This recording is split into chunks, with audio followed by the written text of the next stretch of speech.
Morda za začetek en ta oris, gospodarstvo Slovenije vstopa že v 4. leto krize, ki ga je občutilo. V tem času je bilo narejeno veliko naravnih prestrukturiranja, veliko ljudi je žal tudi izgubilo delo skozi to, ampak tista podjetja, ki so ostala močna, pravzaprav so danes boljša, kot so bila pred 3-4 leti. Vendar je pa po drugi strani pa pravzaprav treba priznati, da je pa ta kriza, ki je bila tako domača, kot je bila globalna, je pa povzročila, da se je čisto vsaka napaka pravzaprav razgalila. Je bila to napaka vodstva, napaka lastnikov, napaka v poslovnem okolju. Vse pravzaprav je sovpadlo, zato da je pravzaprav zelo veliko podjetij pravzaprav prenehalo obstajati in je to zelo povečalo tudi število brezposelnih. Ta vir je seveda povzročil tudi to, da naenkrat je manj ljudi v gospodarstvu zmožnih prispevati toliko v proračun, kot je prispevalo prej in poskrbeti za vse to, kar smo bili pravzaprav do zdaj navajeni, za upokojence, brezposelne, celoten javni sektor. Ampak na koncu je pravzaprav zanimivo, da ko pogledaš številke, ugotoviš, da je leta 2008, ko je bilo rekordno, bilo v slovenski proračun vplačano, mislim, da nekaj manj kot 400 milijonov evrov, več kot jih je sedaj, medtem ko se je pa pravzaprav izdatki, se pravi odhodki proračuna, so se pa povečali za 1,4 milijarde. Torej, in če to sešteješ zopet po vaši logiki, ki ste jo prej za nekim družinskim proračunom primerjali, enako, če si predstavljaš pravzaprav, da nekdo malenkost zmanjša toliko, kolikor lahko da v prispevek nekomu drugemu, tisti drugi pa pravzaprav se ne ozira ali pa ne kaže tega razumevanja, da se tukaj zdaj nekaj dogaja in da se nekaj zmanjšuje in da je treba tudi priskočiti na pomoč tudi na drugi strani odhodkov, ampak nekako traja ustaljen način dela naprej oziroma se ta še povečuje, da ta špaga pravzaprav nekoč pride do konca in v tem smislu tudi gospodarstvo ocenjuje varčevalne ukrepe kot nujne, zato ker vemo, da je stabilizacija javnih financ je ključna za to, ali se lahko sploh pogovarjamo o tem, da iščemo rešitev naprej ali ne. Varčevalni ukrepi še niso razvojni ukrepi. Gospodarstvo se želi več tega na strani razvoja. Pri varčevalnem paketu je pa pač stvar, v katero je treba ugrizniti, zmanjšati oziroma se prilagoditi in najbrž je marsikaj zmožno narediti tudi znotraj sredstev, ki so zdaj dana. Tako kot pogledamo po podjetjih. Mnoga so uspešnejša, kot so bila, pa pravzaprav delajo, trošijo manj, kot so prej, zato ker so poiskala te notranje rezerve, ker so bila v to preprosto prisiljena.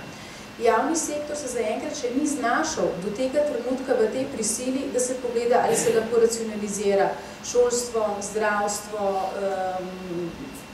vse te storitve, ki jih veliko uporabljamo in ki so nam vsem kot državljanom zelo pomembne. Tudi gospodarstvo v okolju, kjer se ne počutimo varno, ne more funkcionirati dobro, torej potrebujemo dobro policijo. V okolju, kjer zdravstvo ne bi delovalo, ravno tako se to pozna tudi na gospodarstvu. Enako je, če je šolski sistem slab, se to zopet pozna tudi na gospodarstvu. Vse to so dobrine, ki jih vsi potrebujemo. In zato je sploh nesporno, da je to stvar, ki pač dela neko celoto eni družbi. Vendarle pa smo pred nekaj dnevi pa poslali pravzaprav en poziv tudi javnemu sektorju, da pristopi k situaciji, kot jo imamo na dlani z razumevanjem. In da raje išče rešitve, tako kot je bilo rečeno za mizo, kot pa na ulici, da pravzaprav skuša poiskati tudi samo in dati predloge, kako lahko privarčuješ, kako lahko javni sektor prispeva k temu, da za nekaj časa stopimo nižje, da se pravzaprav navadimo bolj racionalno delati s tem, kar imamo in da s tem vzpostavimo eno zdravo podlago, na kateri lahko potem tudi gospodarstvo lažje odskoči, kot je trenutno. Primerjava, ki smo mi recimo našli, da je ta, da imaš recimo konja in ta konj lahko pač nosi toliko in toliko tovora. Če pričakujemo, da lahko ta tovor kar v nedogled postavljamo gor in še dodatno obremenjujemo gospodarstvo, predvsem tukaj je primerjava z davčno obremenitvijo, bo ta konj nekoč pač prišel tudi do pogina.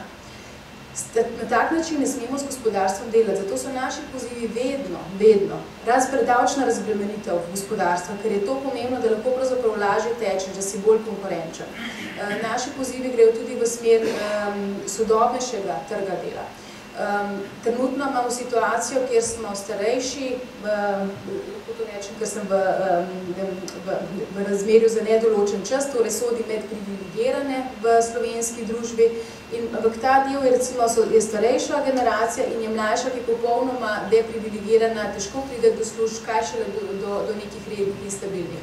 In to so stvari, ki jih pravzaprav je posledica prevelike zaščite, nas pravzaprav pripelje do nekega točno kontra učinka. Zato te gospodarstvo pravzaprav kliče k temu, da je treba te stvari razrahljati, narediti tudi to, da se podjetje ne bodo bala nekoga zaposliti, ker to ne pomeni, da se bodo s tisto osebo poročila za večno, ampak da dokler imajo delo, bo tudi ta oseba imela službo. Če se stvari spremenijo, morajo imeti možnost izhoda.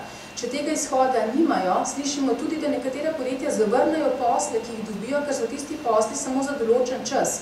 In za določen čas ne morejo imeti pač tistih delavcev, ki bi jih lahko zaposlili. Mislimo, da s tem pravzaprav delamo sami sebi zelo slabo uslugo, ko na visok piedestal postavljamo nekatere pravice, ki nam dejansko potem v praksi škodijo.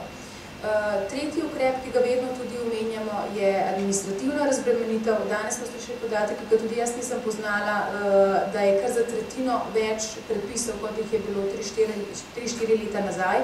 Vemo, da smo zelo zbirokratizirana, zelo regulirana država, hkrati imamo pa zakone, ki so zelo podrobni v posameznih stvarih, hkrati pa že pravniki sami povejo, da pri nekaterih zakonih izgubiš celotni smisel, čemu je sploh namenjen. Tak je na primer insolvenčne zakonodaje, s katero imamo vsi pravzaprav zelo velik težav. In v tem je še četrti tak poziv, ki je vezan na delovanje pravne države. Pravni red, pravno varstvo je zelo pomembno tudi za konkurenčnost. Te varnosti ne vidimo. Gospodarski spori v Sloveniji trajajo 3,3-krat dlje kot v Nemčiji.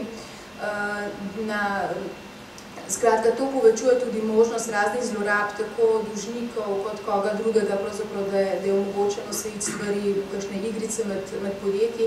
Vse to pravzaprav kliče k temu, da je treba stvari urediti. Ravno tako tudi, če se dotakne področja, na katerega pogosto odgovarjamo, tudi vezano na gospodarski kriminal.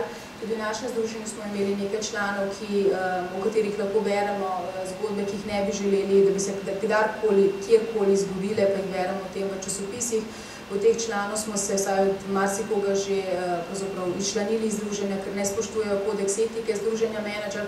Ampak tudi za take stvari pravzaprav žalostno je, da je tak ukrep lahko opravi civilno društvo, kot je združenje menedžer, nismo pa še teh ukrepov videli skozi delovanje pravne države.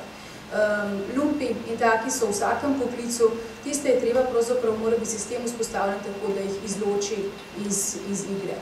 In v tem je tudi naš poziv tudi vladi, da te štiri področja so prioritetna, zato da lahko pravzaprav postavimo razmerja tako, kot so pravična in kot so prav.